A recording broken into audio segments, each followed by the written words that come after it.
It was D.C. Sarkar who first, among the non-Marxist historians, who first opposed R.S. Sharma's feudalism thesis, and he said that the proponents of feudalism are actually confusing landlordism and overlordism with feudalism. Way back in 1979, Harbans Mukhia questioned the entire formulation, both empirically and theoretically, of Indian feudalism.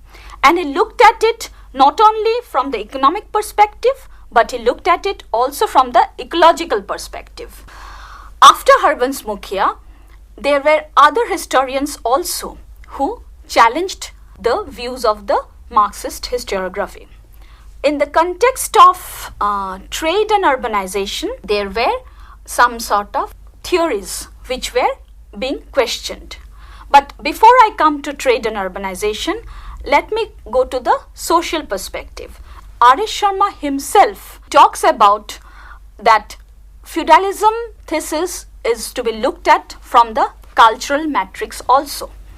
After that, D.N. Jha, in his latest book, The Feudal Order, posted articles which are much related to the cultural milieu under feudalism in India. Ma'am, did the historians criticize the notion of the decline of trade and urban centers? They did criticize, and it's the right point that you have taken up.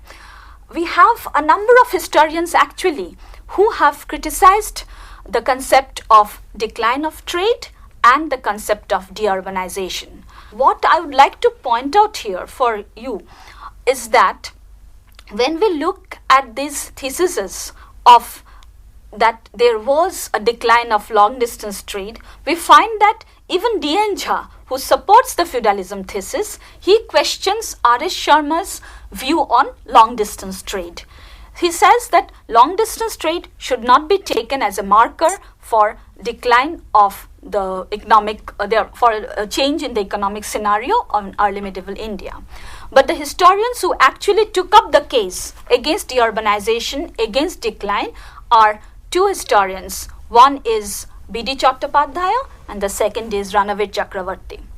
B.D. Chattopadhyaya, with his strong empirical models, showed that there were no deurbanization in this period, and he was talking about a phase where we can say that it is third urbanization.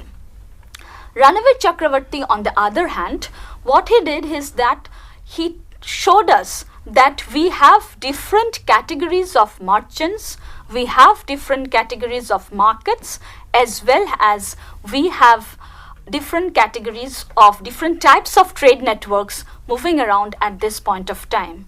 So the whole question of decline of trade, deurbanization, does not exist at all.